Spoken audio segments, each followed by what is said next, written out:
Comme dirait Thierry Ardisson, je ne suis pas forcément d'accord avec ses idées, mais je donnerai ma vie pour que cette personne puisse les exprimer. Bon, j'avoue, il est parti un peu loin. Je ne donnerai pas forcément ma vie pour que la personne qui soit à côté de moi exprime ses idées, mais moi, ce que j'aime pour les personnes qui ont compris mon délire, c'est d'échanger avec les gens et de leur permettre d'exprimer leur point de vue, tout en les écoutant, et ça m'instruit également, et je ne vais pas vous mentir, moi je suis quelqu'un qui aime prendre des risques, donc aujourd'hui, encore une fois, je me suis accoquiné avec l'axe du mal, je suis avec mademoiselle Thaïs Descuffon, qui était la porte-parole de Génération Identitaire, qui à ce jour a été dissous par l'État, et qui fait partie directement et indirectement de Génération Z, donc Génération Zemmour. Donc les amis, je sais, ça donne encore une fois envie de voir la vidéo en entier, et je sais, c'est ce que vous allez faire, mais avant cela, vous avez deux choses à faire. La première, vous abonner à la chaîne, et la seconde, bien évidemment, mettre les notifications. Bon, ceci étant dit, on ne va pas tortiller du cul pour chier droit. Je vais faire mon introduction qui plaît à tant et qui déplaît à tant d'autres. Vous avez bien compris que je m'en bats les couilles. Si, comme moi, les amis, quand vous rêvez le matin, vous avez la chance d'être de bonne humeur, car vous avez le bien le plus précieux qui existe, je ne parle pas de l'amour, je ne parle pas de l'argent, je parle bien évidemment de la santé, et que de surcroît, les personnes que vous aimez, n'oublions pas, celles que vous n'aimez pas, si elles sont également en bonne santé, on peut le dire officiellement, aujourd'hui est un nouveau jour, today is a new day. Bon, Thaïs, déjà, c'est un honneur que tu sois à côté de moi. Vraiment, je prends vraiment des risques. Je suis le youtubeur fitness qui parle le moins de fitness sur sa chaîne. Est-ce que tu peux te présenter pour les personnes qui ne te connaissent pas, s'il te plaît? Oui, tout à fait. Déjà, je suis ravie d'être sur ta chaîne. Merci beaucoup de m'avoir invitée et d'effectivement prendre le risque peut-être de te faire critiquer pour ça. Et c'est honnête de ta part. Donc effectivement, j'ai 22 ans. J'étais porte-parole de Génération Identitaire avant sa dissolution en mars 2021. Et je milite depuis mes 18 ans. Voilà, grosso modo, qu'est-ce que c'était Génération Identitaire? Donc lobby anti-immigration, Greenpeace de droite pour certains, anti-islamisation aussi. Maintenant, je suis sur ma chaîne YouTube pour temporiser un peu après la dissolution. Mais voilà, ma passion en général dans la vie, c'est la politique et la France, puisque par mes idées, je souhaite la défendre. Voilà. Donc, j'ai vu l'une de tes vidéos, j'aimerais qu'on réagisse aux propos que tu as pu tenir dans cette vidéo. Donc, tu parles de la banlieue. Donc déjà, est-ce que tu peux comprendre que pour certaines personnes, quand tu n'es pas issu de l'immigration et que tu n'es pas issu de banlieue, tu n'as aucune raison de pouvoir en parler ou d'avoir un avis vu que c'est un milieu que tu ne connais pas et que tu ne côtoies pas? Je pense pas, je pense que n'importe quel citoyen français peut parler du sujet de son choix. Et c'est pas parce qu'on n'a pas habité en banlieue qu'on peut pas en parler. J'ai quand même fréquenté d'assez près la banlieue puisque j'étais à la fac dans le quartier du Mirail à Toulouse, qui est quand même considéré comme la banlieue toulousaine. Donc voilà, pendant 3-4 ans. Et voilà, je l'ai côtoyé quand même d'assez près, cette immigration-là. C'est à ce moment-là que j'ai vraiment été confrontée à l'islamisation en général, enfin une population fortement immigrée. Avant, moi, j'étais quand même plutôt dans des écoles privées, parce que j'ai une famille catholique et tout qui m'inscrivait dans ce genre d'établissement. Et même si les idées que j'ai, je les ai globalement toujours eues, elles se sont concrétisées via cette proximité que j'ai eue avec l'immigration dans mes années de fac, quoi. Mais est-ce que tu as eu je sais pas, une forme de dégoût de l'immigré, de l'immigration, du fait de les côtoyer? Alors déjà, je dirais pas le dégoût, mais déjà, moi j'avais peur. Clairement, je vais le dire, en tant que jeune fille, jeune femme, quand je rentrais de la fac le soir, etc. C'était clairement pas un quartier où il faut traîner. La plupart des filles savent très bien les zones qu'elles évitent. Et bizarrement, ces zones ont tout en commun d'être généralement peuplées fortement par des immigrés. Et ça, malheureusement, c'est une réalité qui déplaît, que souvent on va s'attaquer à la personne qui le dit parce que pour ça, en fait, mais je ne fais que rapporter un propos que beaucoup partagent, mais que peu osent dire. Et donc clairement, moi, le profil type de l'homme dont je peux avoir peur dans la rue, par expérience, malheureusement, c'est voilà, des personnes qui sont issues de l'immigration africaine maghrébine. D'accord. Et ouais, généralement, nous les filles, on dit ouais, c'est les quartiers qui craignent, il y a beaucoup de cassos, mais quand tu leur demandes clairement, décris-moi ce que c'est les cassos, elles vont un peu, comme tu disais, tortiller parce qu'elles vont avoir peur de le dire pour pas se faire traiter de raciste. Mais donc voilà, moi, ça fait partie des choses qui m'ont poussée à m'engager. Le fait aussi que je prenais le métro pour aller à la fac. Et en fait, passer une certaine rame, il n'y a plus beaucoup de blancs. Parfois, j'étais la seule blanche de la rame. Et je me disais, c'est quand même pas normal qu'en France, je finisse par me sentir étrangère dans mon pays, en fait. Et voilà, en gros, c'est ça qui m'a amenée à militer à Génération Identitaire.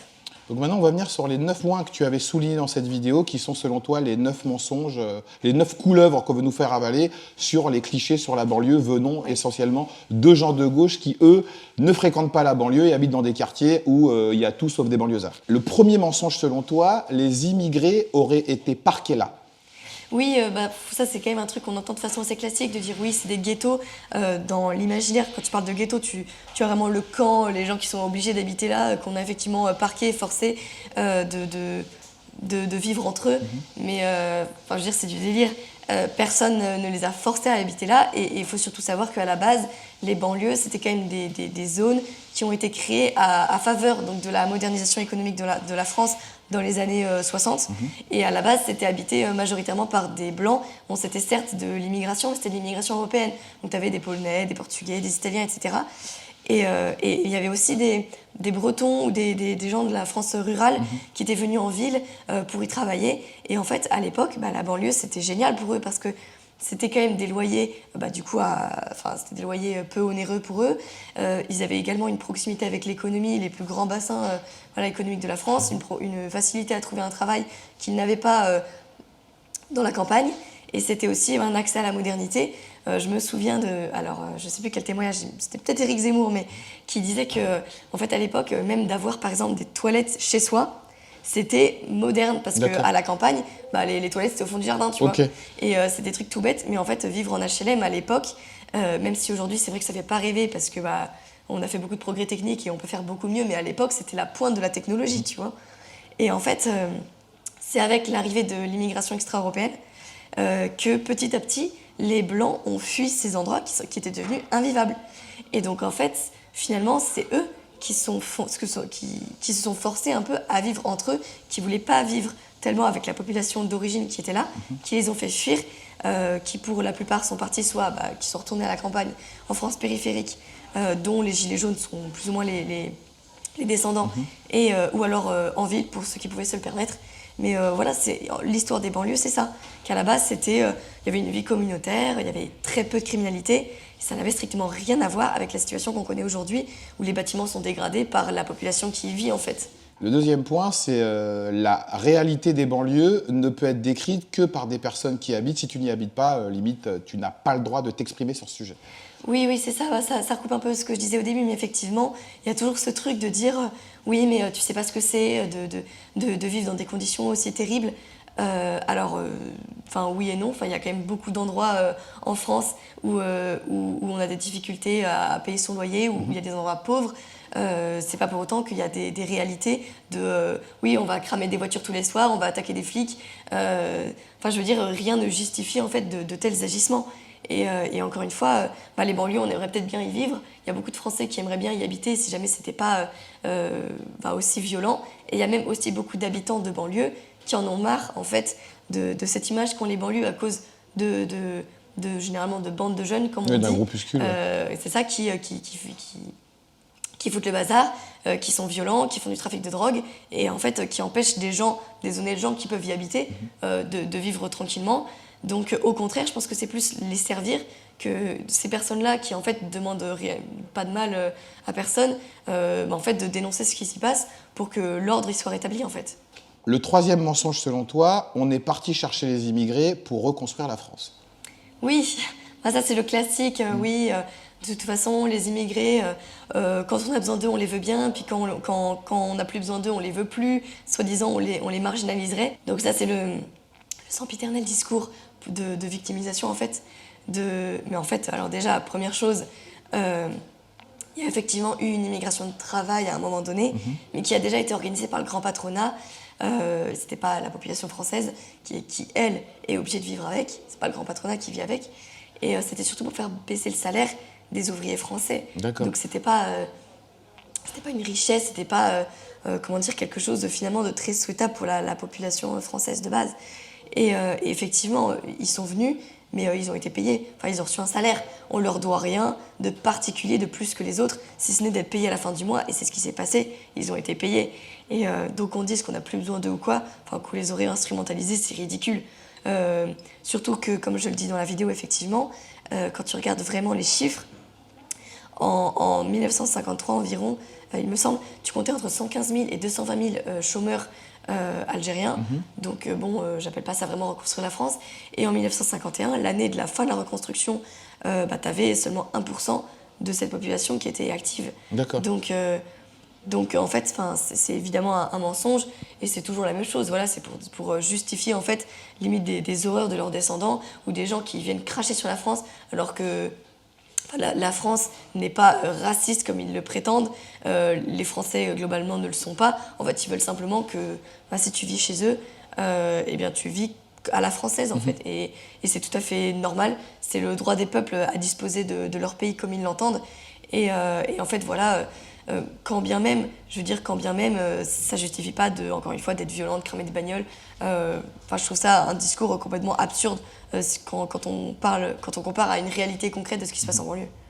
Alors, le quatrième mensonge selon toi, les banlieues sont discriminées par rapport aux autres territoires et villes françaises. Oui, ça c'est une fois de plus faux, parce qu'effectivement, tu penses à la banlieue, tu vois des infrastructures dégradées, laissées à l'abandon et tout. Il faut savoir qu'il y a quand même des milliards qui sont investis dans les banlieues. Et qui dégrade ces bâtiments? Ça vient pas... Les gens qui y vivent, ouais. Voilà, c'est évidemment les gens qui y vivent. Alors, en fait, si tu veux, c'est cette... comment dire, l'État français subventionne à coups de milliards les banlieues pour acheter la paix sociale, qui est en fait une paix ethnique. Enfin, en réalité, c'est ça qui s'y passe. Et en fait, concrètement, quand tu regardes les chiffres, c'était Dominique Laurin, donc un chercheur au CNRS, qui avait fait en 2006 un rapport qui disait qu'en gros, en moyenne, tu avais 10 000 fois plus, je crois, d'investissement par personne. Par exemple, tu prends la banlieue des Hauts-de-Nous, l'investissement par habitant, c'est 12 000, je sais plus quoi. Et tu regardes Verdun, c'est 11 € par personne. Ah ouais, ok, une grosse différence. Ouais. Exactement. Donc quand on vient de dire que oui, c'est une pauvreté économique, etc., qui emmène ces personnes à être discriminées, bon déjà c'est faux. C'est faux. En plus, socialement, encore une fois, ils ont accès au plus grand bassin économique de leur pays, soit à 30 minutes des grandes métropoles. Ils ont des... Comment dire? C'est là où tu as le marché du travail le plus florissant. Ils ont toutes les conditions qui sont réunies pour en fait réussir. Ils ont les transports en commun, la gratuité pour beaucoup d'entre eux. Et en fait, au lieu finalement d'exploiter cette chance qu'ils ont d'habiter dans des conditions qui devraient favoriser leur essor économique, non, ils dégradent, c'est sempiternellement se plaindre, attendre toujours plus de subventions. Mais en fait, au bout d'un moment, ça vient pas du ciel. Et non, c'est vrai que ce discours-là, toujours de se plaindre, moi clairement, j'en peux plus. Même ils sont même pas discriminés socialement parce que t'as un tas de discrimination positive ou de quotas qui sont imposés. Tout est fait toutes les conditions sont faites pour qu'ils réussissent justement. Et si ça marche pas... Je vais rebondir sur la discrimination positive. Sarkozy, quand il était président, a voulu mettre en vigueur la discrimination positive. Donc c'est d'ailleurs ce qu'il a fait dans son gouvernement, en prenant des gens issus de la diversité qu'on ne connaissait pas, comme Ramayad par exemple, ou Fadela Amara, qui était dans les associatifs ni pute ni soumise, pour ceux qui ont connu cette association.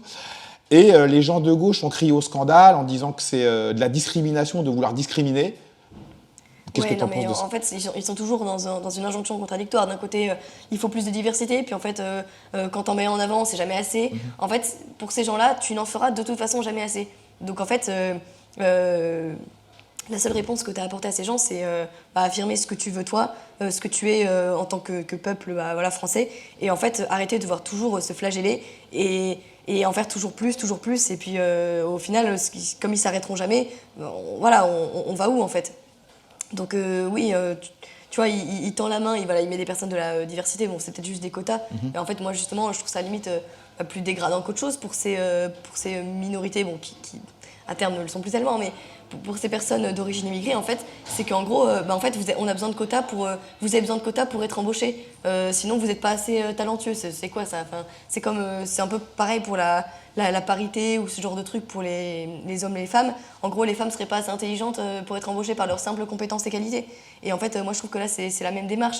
Et donc en fait, je veux dire, la France, au contraire, te donne la possibilité de t'élever socialement par le travail, par le mérite. Et puis à un moment donné, il ne faut pas toujours attendre que ce soit à l'État toujours de te materner, quoi. Enfin, ouais.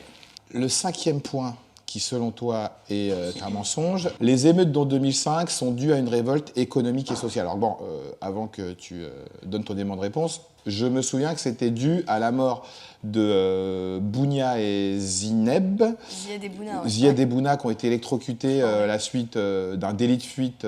La police leur courait après. Ouais. Donc les émeutes étaient de ce fait, selon moi. Oui, alors effectivement, mais en fait à l'époque ça avait quand même été récupéré en mode oui, par la gauche qui essayait d'y voir un électorat, etc. De dire oui, c'est surtout parce que voilà, ils sont dans des conditions difficiles et tout, donc c'est limite la nouvelle gauche ouvrière, quoi. Enfin, ce qui est ridicule parce qu'en réalité ils en ont rien à foutre de leur, enfin excuse-moi, mais ils s'en moquent complètement de leur parti politique, etc. C'est les partis politiques qui eux veulent récupérer cette potentiel électorat. Non, c'était juste. Enfin voilà, en fait, comme aujourd'hui, je pense qu'en fait, il suffirait de ce genre d'événement. Il avait failli se produire ça avec, je sais pas si tu te souviens, c'était peut-être pendant le confinement, un mec qui faisait des rodéons en moto, qui s'est fait percuter par la police. Oui. Soi-disant, il s'était fait arracher la jambe. Bon, ouais, il avait rien du tout. Oui, alors c'était pas vrai, oui, il y avait des vidéos Ouais, qui prouvaient le contraire. Ouais. voilà. Mais là, c'était le prétexte en fait, qu'on trouvait beaucoup de banlieues pour, pendant des jours, mettre tout à feu et à sang, caillasser les flics, leur tirer dessus à balles réelles aussi. Enfin, ça, voilà, c'est une réalité. Donc c'est vrai qu'en fait, il faut un peu remettre les choses dans le contexte.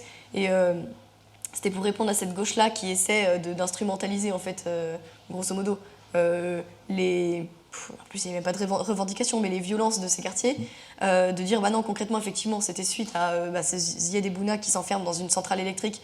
Bon, c'est malheureux, mais voilà, pas trop là. Déjà, à la base, tu ne dois pas te faire contrôler par la police, en fait. Ouais. Déjà, à la base, il y a un souci, si tu fuis, c'est que tu as quelque chose à te reprocher.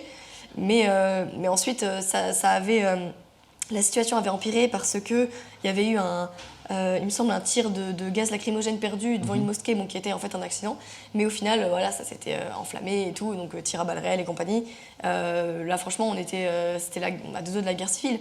Et je pense qu'aujourd'hui, en fait, nos élites, le gouvernement, ont la flip totale que ça se reproduise aujourd'hui, et parce qu'ils savent très bien la réalité du terrain, les policiers, etc. Moi, j'en ai croisé plein. Ils savent très bien qu'on est à ça, quoi. Il suffit d'un événement comme ça, c'est l'étincelle et tout flambe.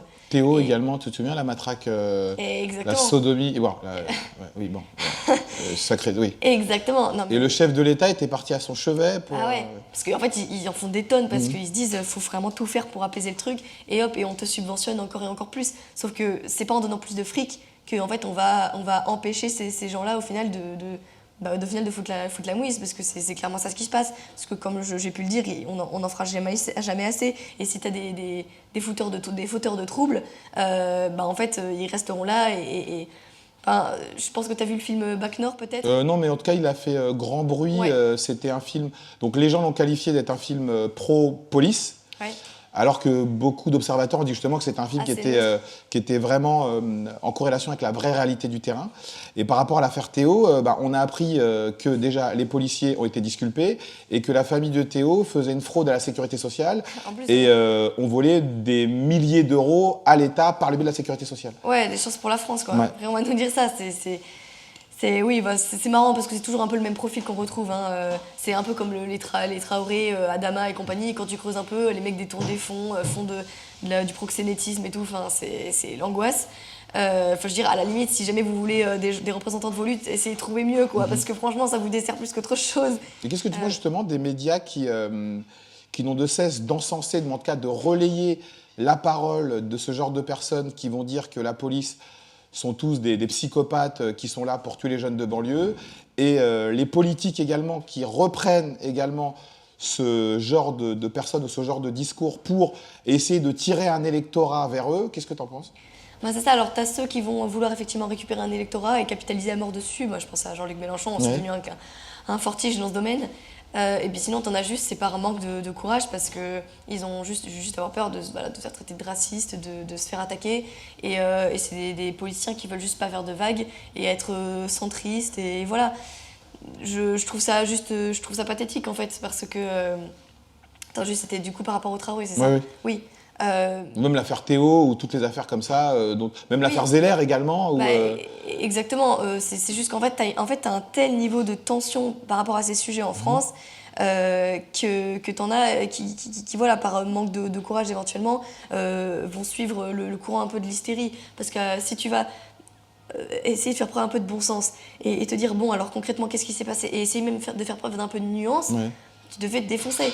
ouais. Juste la nuance en fait, parce que voilà, on est à un tel niveau de tension, mais sur beaucoup de sujets en France, il y a une telle hystérie que aujourd'hui la nuance est même perçue comme voilà, c'est va des rétros. Ouais. Et même, bon, c'est pas vraiment le même sujet, mais même par rapport à l'Ukraine, t'émets un peu des réserves, ou t'essaies un peu de te positionner en neutralité, ou t'affiches pas ton petit bandeau pro-Ukraine ou compagnie. C'était pareil pendant Black Lives Matter, tu te fais défoncer. Donc voilà, je pense que c'est juste par soit électoralisme et puis pour pas se mouiller, quoi. Voilà. Donc, le 6e point, c'est un peu une continuité du 5e. Donc, les problèmes de la banlieue sont liés à des problèmes économiques. Oui, là, l'argument en fait, que je mets en avant, c'est surtout que la pauvreté ne justifie pas des horreurs pareilles. T'as plein de gens pauvres dans la Creuse, ou même en Picardie, dont mon père est originaire, donc je connais assez bien, qui ne brûlent pas leur ville à feu et à sang, qui ne crament pas des voitures. C'est même des zones d'ailleurs qui sont plutôt safe. En fait, où tu peux te balader le soir, t'as pas de problème. Où t'as une vraie Donc, moi, j'ai fait une partie de mes études dans le Nord, ouais, et j'ai vu que dans certaines villes, tu as une vraie misère sociale, en fait. T'as exactement. la vraie misère sociale, à la Germinale, un peu, Ouais. pas la misère sociale, entre guillemets, qu'on nous dépeint des banlieues de Seine-Saint-Denis. Ou, Exactement. Non, exactement. Et en fait, voilà, déjà, effectivement, ils sont hyper subventionnés, donc je dirais, ils n'ont pas le quart, enfin, les zones pauvres de la Creuse, de la Picardie, comme on disait, ils n'ont même pas le quart de ce qu'ils ont en banlieue. Et quand bien même, enfin, je veux dire, si jamais, enfin, encore une fois, c'est quoi qu'on leur reproche? C'est voilà, cramer des voitures ou faire des tournants dans les cités ou faire enfin, des trucs horribles, ça rend pas riche. Donc, rien ne justifie ces horreurs, ou alors ça ne fait que prouver leur non-volonté d'intégration, leur non-volonté de faire partie du peuple français en fait. Pourquoi ils caissent des flics, pourquoi ils caissent des pompiers alors que les pompiers ils ont rien fait, tu vois, il n'y a pas de violence pompière en fait. C'est parce qu'en fait c'est des représentants malgré eux de l'État français qu'ils détestent. Ces personnes-là, ils le détestent et ils n'ont aucunement envie de vivre avec nous. Le vivre ensemble, comme on dit, ça marche que dans un sens en fait. Et à partir du moment où on ne prendra pas compte de ça, où on ne se réalisera pas que c'est pas, comment dire, il y a une phrase qui dit qu'en gros, c'est pas toi qui désigne ton ennemi, c'est l'ennemi qui te désigne. Et en fait, beaucoup de Français se disent, si jamais je ne m'attaque pas à eux, si jamais je suis neutre, je dis, mais voyez, je suis tolérant, je suis ouvert à tout le monde, etc., eh bien, on me laissera tranquille. Eh bien, c'est faux. Parce qu'en fait, c'est ces personnes-là qui te désignent comme leur ennemi, qui te détestent, et qui en fait vont te forcer un jour ou l'autre à choisir un camp. C'est malheureux, mais effectivement, voilà, c'est pas en faisant la mouille en fait que tu t'empêcheras de confronter à une réalité, et un jour ou l'autre, c'est soit voilà, tu choisis le camp de la France ou le camp de l'anti-France. Et donc voilà, ouais, la pauvreté économique ne justifie pas de faire des tournantes et compagnie. Et enfin, je veux dire, la France rurale, elle aimerait bien avoir le quart de ce qu'ils ont, quoi. Le 7e mensonge, selon toi, ces jeunes de banlieue issus de l'immigration sont violents parce qu'ils se sentent exclus. Oui. Alors déjà, il y a toujours ce mythe du racisme systémique qui relève plus de la théorie du complot pour moi qu'autre chose, parce que concrètement, quand tu te comportes bien, je veux dire, tu n'as absolument aucun problème, ou même, parfois c'est même une question vestimentaire.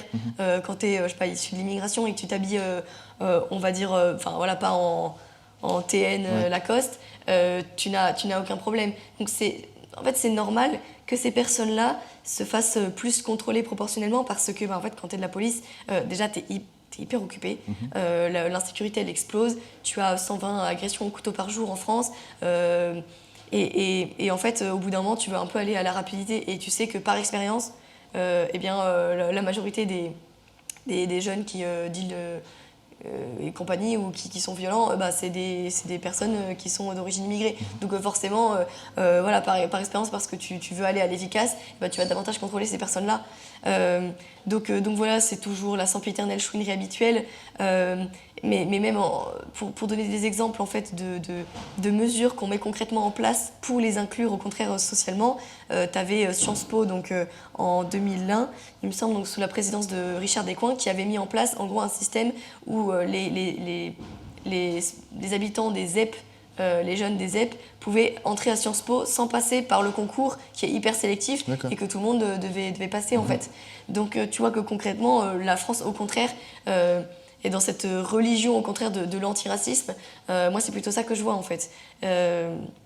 Donc non, évidemment que c'est faux et je pense que la majorité des Français en fait en ont assez qu'on vienne toujours les culpabiliser par rapport à ça, quoi. Alors, le 8e mensonge selon toi, si la police est attaquée en banlieue, c'est parce que ces jeunes répondent aux agressions et aux bavures dites policières faites par cette dite police. Oui, bah ça, les bavures policières, on n'a pas fini d'en entendre parler malheureusement. Déjà parce que, on a parlé de l'affaire Zecler, d'Ama Traoré et compagnie. Effectivement, c'est l'hystérie collective dès que tu as quelque chose comme ça, mais souvent quand tu creuses, en vrai, il y avait soit extraction à un contrôle de police, soit ils avaient des stupes sur eux. C'est jamais gratuit en fait. C'est jamais gratuit. Et encore une fois, en fait, qu'est-ce qu'on appelle bavure policière ? C'est effectivement des officiers de police qui en viennent à être violents, qui répondent à une violence aussi. En fait, plus la société multiculturelle va être violente, plus les moyens pour la réprimer devront être violents. Même si aujourd'hui, les ordres qu'ont les policiers en banlieue, au contraire, c'est plutôt de ne pas tirer, de ne pas riposter, de ne pas aller dans certains coins, de les laisser tranquilles. C'est ça qu'on leur dit concrètement dans le film Bac Nord, il le montre bien. Et moi, encore il n'y a pas si longtemps, il y a un policier qui m'a reconnu dans la rue et qui est venu m'en parler et qui m'a dit, mais voilà, concrètement, nous, on dit, laissez-les tranquilles, c'est chez eux, quoi. C'est chez eux, c'est plus chez nous. Et je veux dire, la police, concrètement, quand tu l'empêches de faire son travail, par exemple dans le Minnesota, tu vois, aux États-Unis, au moment de Black Lives Matter et compagnie, ils avaient voulu expérimenter en gros le fait qu'il n'y avait pas de police ou que la police était désarmée, comme si ça allait régler les problèmes de violence. Au contraire, le grand banditisme, les faits de violence ont explosé et au final, ils ont dû avoir une police encore plus répressive. Et qu'est-ce que tu penses de Mélenchon qui, lui, justement, veut désarmer la police, veut que la police fasse des bisous aux gens, veut dire, voilà, c'est plus une police qu'on a, c'est des gens qui te donnent des fleurs, quoi, en fait. Non, mais c'est ridicule. C'est ridicule. En fait, si tu veux, ils disent oui, la police, elle va plus imposer le respect comme ça. Face à un camé, un drogué, un mec qui veut te tuer, le respect, il en a rien à faire, en fait. Tes fleurs, t'es bien gentil, mais concrètement, c'est la violence, on va falloir y répondre par la violence. Et c'est comme ça qu'on dissuadera d'autres personnes en fait de faire de tels actes. C'est aussi simple que ça, quoi. Je trouve ça ridicule, mais en fait ça démontre une fois plus qu'en fait la gauche a compris, je pense inconsciemment, qu'ils étaient complètement has-been. Et donc en fait ils deviennent encore plus lunaires sur leurs propositions en fait. C'est un peu des idéalistes en fait. Ouais, non mais c'est ça. Et en fait la réalité, ils sont complètement déconnectés. Et je pense que même les habitants de banlieue qui voudraient vivre de façon tout à fait pacifique, en fait, ne peuvent que désavouer ce genre de discours. Eux, ce qu'ils voudraient, je pense que l'armée dans les banlieues, ça leur irait très bien, en fait. Parce que ça calmerait un peu tout ce monde-là et qu'ils pourraient sortir de chez eux sans manquer se faire agresser ou autre. Alors, le dernier mensonge, il n'y a pas de rapport entre la banlieue et l'immigration. Oui, mais ça me fait rire. C'est... Encore il n'y a pas longtemps, j'ai fait un débat avec Camille Abderrahmane, je ne sais pas si tu vois. Pas du tout. C'est un mec qui a lu une émission sur une radio, je sais pas quoi. Et lui, il me dit non, mais moi je vais à Créteil, il n'y a que des blancs. C'est pas vrai que la banlieue est habitée surtout par des immigrés et compagnie. J'ai envie de dire, mais dans quelle réalité parallèle il vit, quoi. Déjà, essaie de rentrer en banlieue et après on en rediscute. Parce que concrètement, c'est juste nier, ne serait-ce même qu'un postulat de base que même la gauche reconnaît. Alors eux, ils l'expliquent autrement, hein. Ils vont te dire que voilà, c'est parce qu'ils ont été ghettoisés, parce que c'est la pauvreté sociale qui se regroupe là et compagnie. Mais même eux sont d'accord pour dire que c'est surtout des immigrés qui y habitent. Nous, ce qu'on dit, c'est qu'avant, il y avait des blancs et qu'ils ont fui parce que c'était juste plus vivable. Mais franchement, cette mauvaise foi caractérisée, de toute façon, je pense que c'est vraiment un discours qui ne va faire que s'éteindre petit à petit parce que c'est tellement déconnecté qu'ils font que se ridiculiser en disant des choses pareilles, quoi. Donc, en tout cas, merci pour tout ce que tu as partagé avec nous. Je me souviens que tu étais passé donc, chez Cyril Hanouna et tu avais expliqué que tu t'étais fait agresser. Donc, tu avais signifié la nationalité du mec, un Tunisien. Donc, quand on entend tout ton discours, surtout au début, on voit que tu as vraiment peur de la différence, de l'immigré. Et quand il t'arrive un truc comme ça, tu te dis, ça te conforte encore plus dans les idées que tu as de ce groupe de personnes. Évidemment que ça peut me conforter, en effet. Après, je ne dirais pas que je suis dans la peur de l'immigré, je suis dans le pragmatiste, en fait. Il n'y a pas que mon ressenti personnel, mon expérience personnelle ou celle de toutes mes autres copines, c'est aussi des statistiques. Concrètement, c'était 63% des agressions dans les transports en commun en Ile-de-France sont le fait d'étrangers. Ouais. Donc, même pas de personnes qui ont la nationalité française et qui sont d'origine immigrée, tu vois. Et quand on sait que la nationalité française est quand même est hyper accessible, c'est très facile de la demander et de l'obtenir. Il suffit même pas de faire de preuves d'intégration ou autre, ou même d'être en France depuis très longtemps.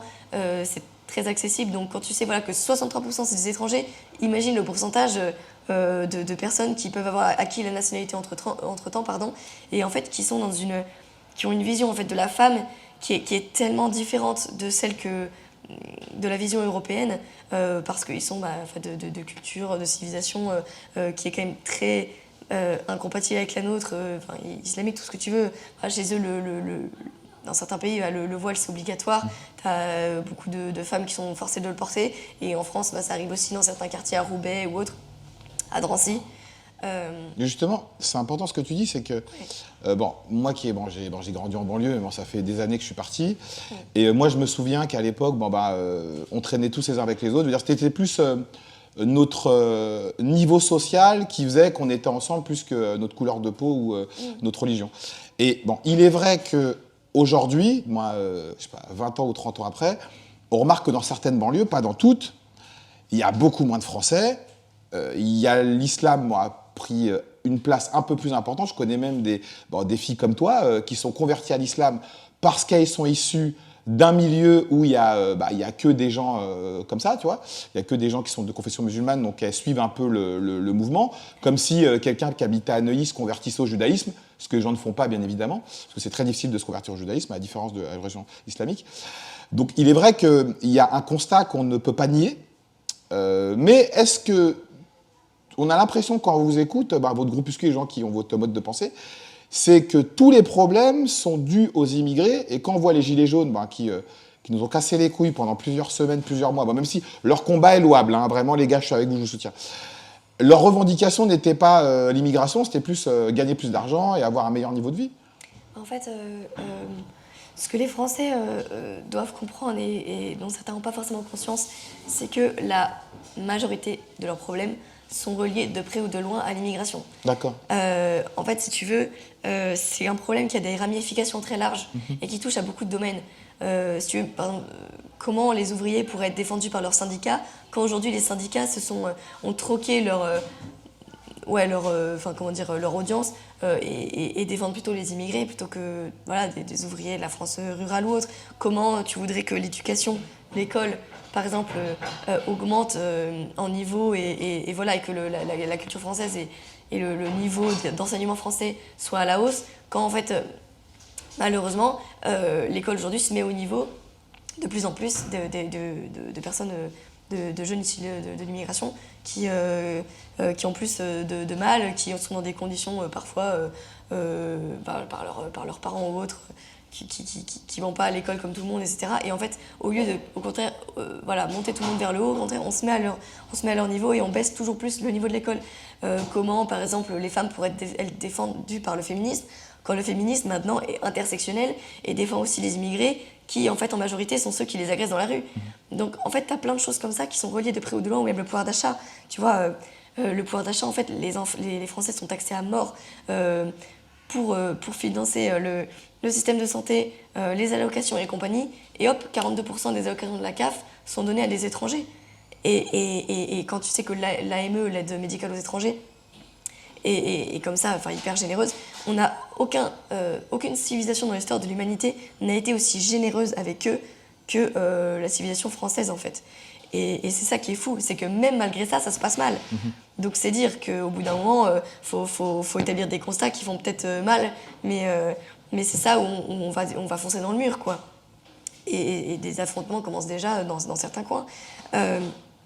En fait, voilà, tu sais que quand tu es étranger, tu peux te faire soigner en France, refaire les dents, tout, gratos. Mais t'imagines, évidemment, c'est n'importe qui va se dire, je vais aller en France, je vais profiter c'est normal, tu vois, à la limite, presque. En fait, c'est même nous qui sommes trop bêtes d'ouvrir ça à n'importe qui. Et en fait, il est normal qu'à un moment donné, si tu veux, on discrimine, entre guillemets. En fait, si tu veux, choisir, c'est discriminer. À partir du moment où tu es en France, l'État français devrait d'abord privilégier les Français. C'est normal. Comme le Japon va privilégier d'abord les Japonais et comme le Mali devrait d'abord privilégier les Maliens, en fait. Et moi, je suis toujours dans cette démarche de dire que n'importe quel peuple sur Terre devrait être capable de disposer de son pays comme il l'entend, le gouverner comme il le veut. Et clairement, il n'y a qu'en France, en fait, qu'on nous nie ça. Encore ce matin, là, avant de venir, je vois un tweet de Philippe Poutou qui dit oui, que ce soit en Corse, en Ukraine ou en Palestine, ces peuples devraient être souverains chez eux ou je sais pas quoi. Est-ce que tu t'entends parler, mec? Tu dirais la même chose pour les Français, tu te ferais taxer de facho et de tout ce que tu veux. Alors que c'est juste un constat de base qui est normal. Et donc, qu'on veuille, par exemple, se réapproprier notre économie ou que les allocations soient réservées à des Français ou à des personnes qui ponctuellement peuvent prouver qu'elles se sont assimilées et mériter donc la nationalité française et de vivre ici, parce qu'évidemment qu'il en existe. Je veux dire, à partir de ce moment-là, juste si tu te demandes ça et qu'en fait on dit que c'est pas normal, enfin je veux dire, c'est hallucinant quoi. C'est hallucinant. Moi, j'en reviens pas qu'on en revienne à être diabolisé à ce point pour dire des choses aussi simples que ça. Je vais te citer ce qu'a dit un groupe de rap très connu en France, s'appelle Tandem. Le fer de lance d'une de leurs chansons, leur meilleure chanson d'ailleurs, c'était « Je baiserai la France jusqu'à ce qu'elle m'aime ». Donc, ça veut dire que ce sont des gens qui, selon moi, ne se considèrent pas comme français et veulent que la France, limite, leur porte allégeance. Et voilà. Et quand ils l'auront bien baisé, là, ils l'aimeront peut-être. Donc, qu'est-ce que tu penses de ça, de cette maxime incroyable d'ailleurs hein, Et à l'époque, Nicolas Sarkozy avait porté plainte contre ce groupe quand il était ministre de l'Intérieur. Oui, comme lui, et puis d'autres après lui qui disaient. L'autre, je ne sais pas si tu te souviens de ce rappeur qui avait surtout voulu se faire connaître en disant qu'il allait pendre des bébés blancs. Quand il est passé à CNews, c'était extraordinaire. Ah non, mais là, l'hôtel, là. Non, mais l'hôtel, là. Même, il m'a fait de la peine. Hein.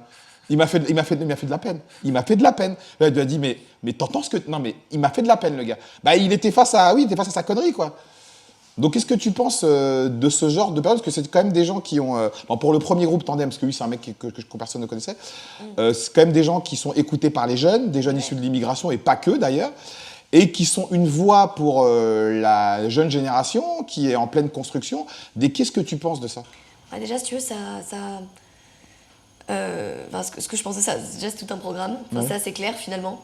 Quelle est l'intention de ces gens-là? Effectivement, ils ne se sentent pas français, ils n'ont pas envie de l'être. Grand bien leur face. Dans ces cas-là, nous non plus. On n'est pas obligé de kiffer vivre avec vous, surtout si vous avez ce genre de comportement et ce genre de propos. En fait, cette impunité qu'ils ressentent pour dire des choses pareilles, c'est bien en fait qu'il y a un climat ambiant où en fait on a peur, ne serait-ce même que de s'opposer à ce genre de choses. Pour eux, la liberté d'expression, ça marche à ce moment-là. Par contre, des personnes comme moi, on va se faire censurer, on va se faire blacklister des réseaux sociaux. Et non, mais écoute, si tu veux, c'est clair que c'est pas comme ça qu'ils vont se faire aimer, quoi. Donc, à la limite, très bien, ils montrent leur vrai visage et il n'y a pas de souci, en fait.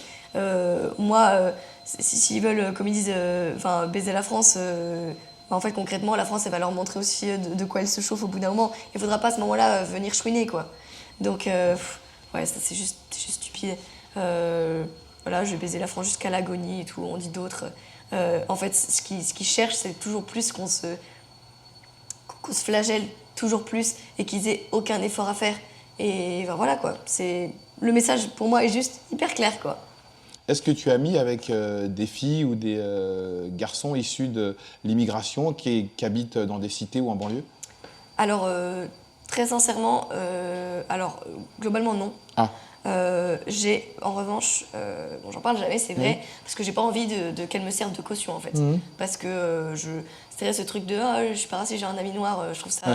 Mais même ça peut être vrai aussi, on peut avoir un ami noir. Hein. Oui, ça peut être vrai, mais en fait, j'ai pas de carte blanche à montrer en particulier, tu vois. J'ai une filleule de baptême, tu vois, qui est d'origine immigrée et qui s'est convertie et qui m'a choisie comme marraine parce que c'est moi qui l'avais emmenée à la messe. D'accord. Première fois que j'en parle, tu vois. Mais c'est vrai que j'en parle jamais parce qu'encore une fois, je pense pas que. En fait, le discours que j'ai, il est normal et il ne devrait pas être conditionné au fait qu'on montre sa petite patte blanche et regardez, je suis un gentil.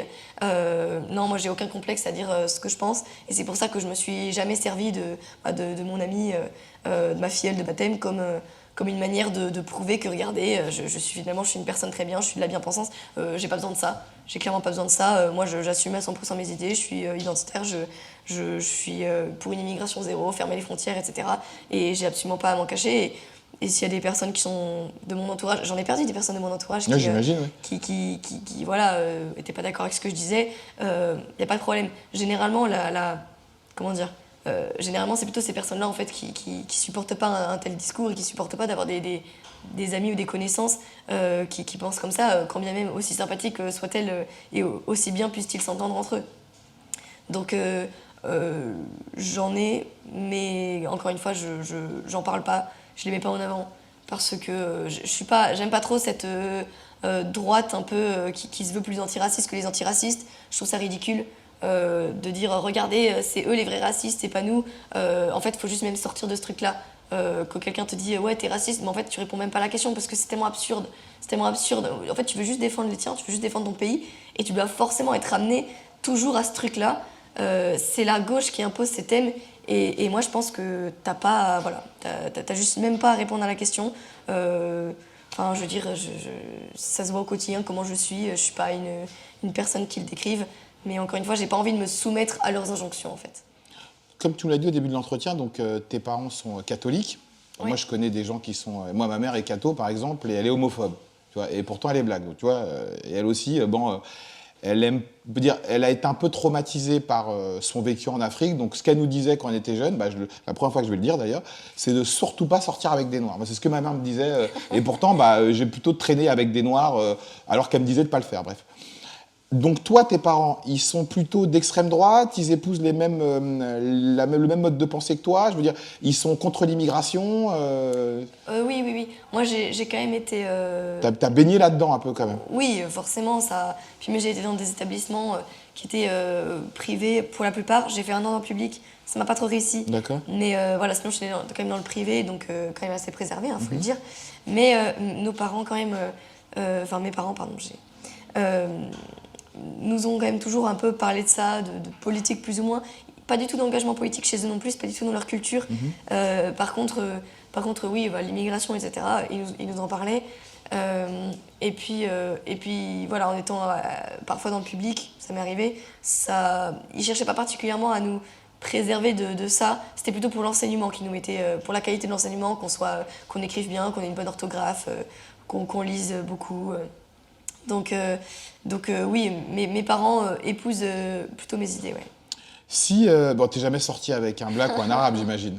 Jamais? Non, jamais, ça risque pas. Ah non, ça risque pas? Ah, jamais de sortir avec un black ou un arabe, jamais? Ça, c'est la question qui tue. Jamais? Non, mais jamais. Pourquoi? Pour quelle raison? Pourquoi? Mais juste parce que c'est mes goûts, quoi. T'écoutes quoi comme t'es fan de rap, de trucs comme ça? Non, pas du tout, j'écoute pas du tout de rap. C'est juste des goûts personnels, en fait.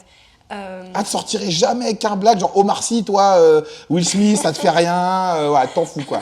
Mais, tu vois, non. Ah ouais? Non, c'est pas trop mon style. Enfin, voilà, quoi. Karim Benzema, ça te... Non, sans façon. Ah non, ok. Sans façon. D'accord, jamais de sortir avec un black ou un arabe, jamais. Non, Cyril Hanouna aussi m'avait dit ça quand j'étais passée avant son poste. Puis ça avait offusqué tout le monde. Oh, regardez, mais en fait, c'est hyper hypocrite. T'as le droit. Oui, voilà, en fait, c'est hyper hypocrite parce que t'as plein de juifs qui sortent qu'avec des juifs. Oui, très communautaire. communautaire. Des musulmans, etc. Et en fait, c'est normal de vouloir sortir avec des gens qui te ressemblent, tu vois. Et moi, par goût personnel, je préfère les blancs, tu vois. Puis j'ai pas à m'en cacher, hein, mais...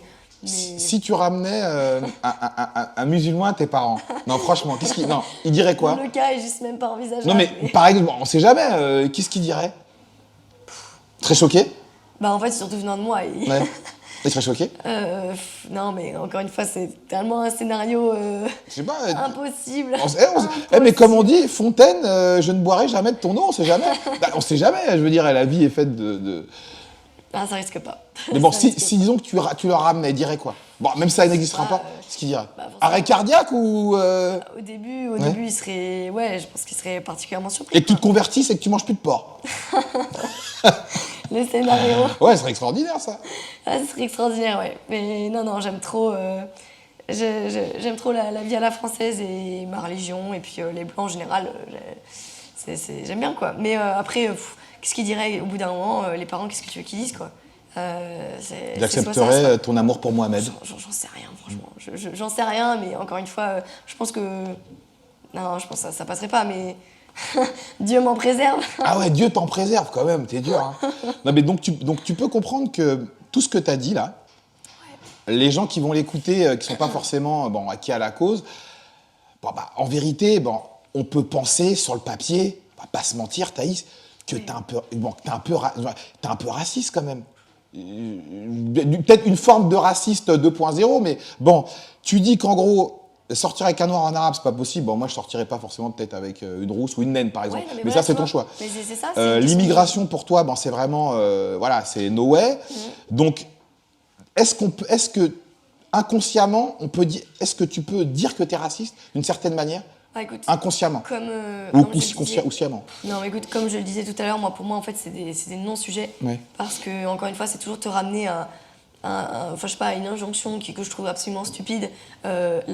Franchement, les Français ne sont pas racistes. En fait, si vouloir qu'il n'y ait pas d'immigration, c'est être raciste, c'est ridicule. Et si vouloir davantage sortir avec des Blancs, c'est être raciste, pareil, c'est ridicule, c'est une question de goût.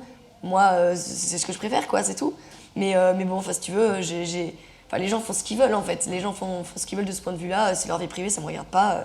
Mais moi, je pourrais pas, quoi. C'est tout. Est-ce que ça t'est arrivé sur les réseaux sociaux, même dans la rue, que des gens viennent te voir en te disant qu'ils adhèrent totalement à ton propos, mais qui n'assumeraient pas dire ce que toi, tu dis publiquement? Alors, ça m'est arrivé. Ouais. 90% du temps, des gens qui me reconnaissent dans la rue, c'est des jeunes qui soutiennent... pas forcément. Okay. Pas forcément, tu vois. Pas forcément, mais qui sont d'accord avec moi, etc. Parfois on débat un peu et tout, c'est sympa. Il y en a qui disent qu'effectivement je suis courageuse et que je dis des choses parce que par rapport à leur boulot, etc., ils peuvent pas dire, mais qu'ils aimeraient bien dire. Et qu'en fait ils comptent sur moi un peu pour casser des barrières et banaliser, normaliser en fait ce genre de discours qui a une opinion comme une autre et qui est en fait partagé, encore une fois, par une majorité de Français. En fait, 70% des Français trouvent qu'il y a trop d'étrangers en France. 68% pensent que l'immigration devrait être restreinte. Et ça, c'est des chiffres il me semble que l'IFOP. C'est encore une fois, ce que je dis, c'est partagé par tellement de monde. C'est juste que voilà, la majorité des médias ont une propagande et diabolisent énormément ce genre de discours. Les politiques aussi. Mais je dirais une Marine Le Pen qui fait 17% ou un Éric Zemmour qui sort de nulle part et qui arrive à parfois 16% selon les sondages. Ça sort pas de nulle part, en fait. Ouais. Et la plupart des abstentionnistes, je pense, sont d'accord plus avec Marine Le Pen et Éric Zemmour. Donc, encore une fois, voilà, je trouve que cette question est assez ridicule et j'ai juste des opinions qui sont les miens et c'est une question de goût, en fait. Voilà. En tout cas, Thaïs, merci beaucoup pour cet entretien. Alors franchement, ce qui est impressionnant, c'est que tu as tes idées. Tu n'as pas peur d'avoir les idées que tu as, même si je pense que ça doit choquer beaucoup de gens, mais tu es quelqu'un de clivant. Et aujourd'hui, être clivant, c'est quand même bien d'être clivant parce que au moins les gens sont ou d'accord ou pas d'accord, mais ça suscite le débat. Et cette vidéo va bien évidemment susciter le débat. J'imagine que des gens qui me suivent, qui sont misogynes et qui sont pour un monde où tout le monde se fait des bisous, un peu comme le disait Michael Jackson dans Heal the world, make it a better place for you and for me and the end for human grace. Voilà, la messe est dite. Donc en tout cas, merci beaucoup parce que tu as eu le courage de venir t'asseoir à côté d'un black. Non mais comme quoi ça veut dire que quand même tu vois, non mais c'est très courageux de ta part parce que je pense qu'il y a des personnes de ta faction qui n'auraient pas fait ce que tu as fait aujourd'hui, sachant qu'on se connaît pas. Tu viens dans mon lieu de travail qui est mon lieu d'habitation également, donc voilà, c'est... Moi je débat avec tout le monde, hein. J'avais fait déjà des entretiens là-dessus avec des personnes qui étaient issues de la banlieue ou autres. Et moi, j'esquive jamais la confrontation. C'est vrai, comme tu as dit, que je suis peut-être clivante, mais je pense aussi que je suis une personne entière. Et je pense aussi que c'est même apprécié peut-être par tes adversaires de voir qu'en fait, tu te couches pas et que ouais, tu t'assumes. En tout cas, je terminerai toutes mes vidéos. Je pense que cette phrase te sied à ravir. J'aime mieux être détesté pour ce que je suis plutôt qu'être aimé pour ce que je ne suis pas. Cette phrase, elle a été faite pour toi. Parce que moi, voilà, tu signes en bas à droite et tu as le courage de le faire. Et franchement, les amis, si vous n'êtes pas d'accord avec elle, c'est le but en fait. Le but, c'est, on n'est pas forcé d'être d'accord avec tout le monde, mais on peut quand même débattre avec des gens avec qui on n'est pas forcément d'accord, s'asseoir autour d'une table et finir par se dire, bon, bah ok, t'as beau pas aimer les Noirs et les Arabes, mais ça va pas t'empêcher de manger un bon couscous ou un bon tagine ou un bon thé bien sucré. Les amis, la jalousie, ça se mérite plutôt, c'est la base.